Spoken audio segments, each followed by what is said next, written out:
ઈસરો આગામી 2 સપ્ટેમ્બરે સૂર્યના અભ્યાસ માટે પોતાનું મિશન આદિત્ય L1 લોન્ચ કરી રહ્યું છે। ત્યારે આ મિશનમાં પણ ચંદ્રયાન 3ની જેમ અમદાવાદની PRLના વૈજ્ઞાનિકોનું યોગદાન છે।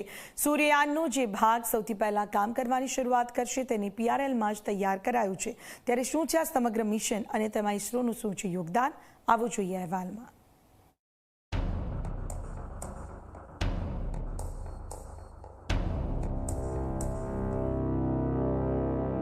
ચંદ્રયાન 3 મિશન ચંદ્ર પર સફળતાપૂર્વક પોતાની કામગીરી કરી રહ્યું છે। ત્યારે હવે ઈસરોના વધુ એક મહત્વાકાંક્ષી મિશન આદિત્ય L1ના લોન્ચિંગને આડે અમુક કલાકો જ બાકી છે। સૂર્યની જુદી જુદી સપાટીઓ, ફોટોસ્ફિયર, ક્રોમોસ્ફિયર અને કોરોના અભ્યાસ માટે ઈસરો 2 સપ્ટેમ્બરે આ મિશન લોન્ચ કરી રહ્યું છે। આદિત્ય L1 ઈસરોનું મહત્વાકાંક્ષી અને પહેલું સોલર મિશન છે જે સૂર્ય તરફથી 15 લાખ કિલોમીટરની યાત્રાને 127 દિવસમાં પૂર્ણ કરશે। શરૂઆતમાં આદિત્ય L1ને પૃથ્વીની નીચલી કક્ષામાં પ્રસ્થાપિત કરાશે। ત્યારબાદ ધીરે ધીરે તે પૃથ્વીના ગુરુત્વાકર્ષણથી બહાર નીકળીને સૂર્યના નજીકના L1 પોઈન્ટ તરફ જશે। આ પોઈન્ટનું અંતર સૂર્ય અને પૃથ્વી વચ્ચેના કુલ અંતરનું 1% છે।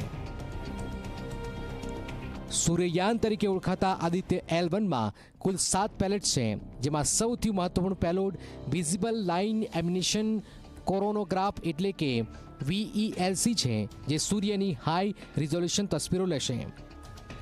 આદિત્ય L1નું વધુ એક મહત્વપૂર્ણ પેલોડ ASPEX એટલે કે Aditya solar wind particle experiment છે, જે અમદાવાદના PRLના વૈજ્ઞાનિકોએ તૈયાર કર્યું છે। 2015થી આ પેલોડ પર કામ કરતા વૈજ્ઞાનિકોની ટીમ સાથે Z24 કલાકે ખાસ વાતચીત કરી આદિત્ય L1 અવકાશમાં પડતા सूर्यના કિરણોનો અભ્યાસ કરશે। उन सब पे भी जो सूर्य का जो प्रकोप है, जो हम बोलते हैं सोलर विंड्स या सोलर कॉस्मिक CMEs बोलते हैं, कोरोनल मास इजेक्शंस, उसकी वजह से सैटेलाइट्स पे प्रभाव होता है और वो क्षति पहुंच सकती है। तो हमारा मेन उद्देश्य ये है कि आदित्य मिशन से इसको हम स्पेस वेदर बोलते हैं, उसका हम अध्ययन करें। तो हम PRL ने स्पेसिफिकली पार्टिकल्स के हिसाब से हमने एक सृजन किया है। उसका हम एस्पेक्ट्स बोलते हैं। સૂર્યમાંથી ફેંકાતા પવનો એટલે કે સોલાર વિન્ડના કણો અને વાયુઓના અભ્યાસ માટે ASPEX પેલોડ 2 ભાગોમાં વહેંચાયેલું છે, જેમાંથી એક ભાગ છે SWIS એટલે કે સોલાર વિન્ડ આયોન સ્પેક્ટ્રોમીટર અને બીજો ભાગ છે STEPS એટલે કે supra thermal and energetic particle spectrometer. બંનેની પોતાની આગવી કામગીરી છે।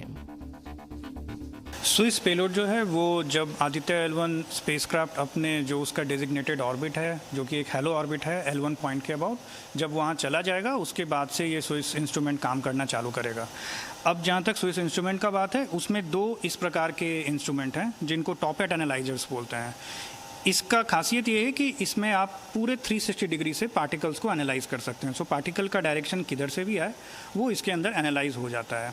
तो इस तरह के 2 यूनिट, जैसा आपको पहले बताया गया, एक जो इस तरह माउंटेड है, दूसरा इस तरह माउंटेड है, तो आप दोनों प्लेन में सारे पार्टिकल्स का स्टडी कर सकते हैं। ASPEX પેલોડના સ્ટેપને ચલાવવા માટે હાઈ વોલ્ટેજની જરૂર પડે છે। આ ભાગનું સંચાલન અને ડેટા પ્રોસેસિંગનું કામ PRLમાંથી જ કરવામાં આવશે। સ્ટેપ સૂર્યમાંથી આવતા જુદા જુદા પાર્ટિકલ એટલે કે કણોનો અભ્યાસ કરશે। यहाँ से जो पार्कर स्पाइरल से जो पार्टिकल्स आ रहे हैं वो इसको मेज़र करता है। तो ये वाला जो यूनिट है वो आपको मेज़र करता है इन दोनों के बीच पार्टिकल्स। इसके अलावा अगर आप देखेंगे तो स्टेप्स में क्या है कि जो हम लोग अर्थ और सन का जो इक्लिप्टिक प्लेन बोलते हैं, तो ऊपर से मतलब नॉर्थ साइड से जो पार्टिकल्स आ रहे हैं वो ये NP यूनिट मेज़र करेगा।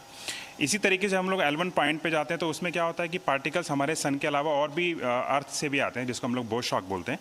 सो ये वाला जो दूसरा पैकेज है ये हमारा स्पेसक्राफ्ट के पीछे की तरफ रखा हुआ है, जो कि हमारा अर्थ साइड से जो पार्टिकल्स आ रहे हैं, जिसको हम लोग अर्थ पॉइंटिंग यूनिट बोलते हैं, वो यहाँ से मेजर करेगा। આદિત્ય L1 અંતરિક્ષમાં પોતાની ધરીમાં ગોઠવાઈ ગયા ત્યાર પછી 8 સપ્ટેમ્બરથી એસ્પેક્સ પોતાની કામગીરી શરૂ કરશે। સૂર્યયાનમાં કાર્યરત થનાર આ પહેલું પેલોડ હશે। એસ્પેક્સ પેલોડની ખાસિયત એ છે કે તે ચારેય દિશામાંથી આવતા પાર્ટિકલનો અભ્યાસ કરશે, જે આ પહેલાં કોઈ નથી કરી શક્યું। ये बहुत महत्वपूर्ण इंस्ट्रूमेंट है, बिकॉज ऐसा इंस्ट्रूमेंट, ये जो फीचर है जो हर एक दिशा से पार्टिकल को माप सकता है सभी एनर्जी में। और प्रोटॉन और अल्फा आप जानते ही हैं दैट सोलर विंड में जो पार्टिकल्स है वो मेन 2 पार्टिकल है।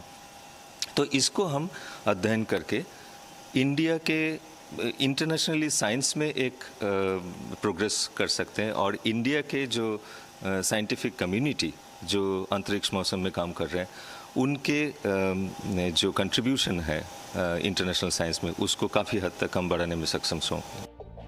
L1 મિશનની કામગીરી 5 વર્ષની છે. જો કે વૈજ્ઞાનિકોને માનીએ તો આ મિશન 15 થી 20 વર્ષ સુધી કાર્યરત રહી શકશે.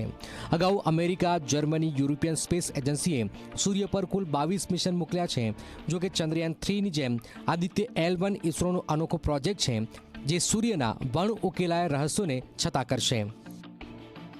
અતુલ તિવારી, ઝી મીડિયા, અમદાવાદ.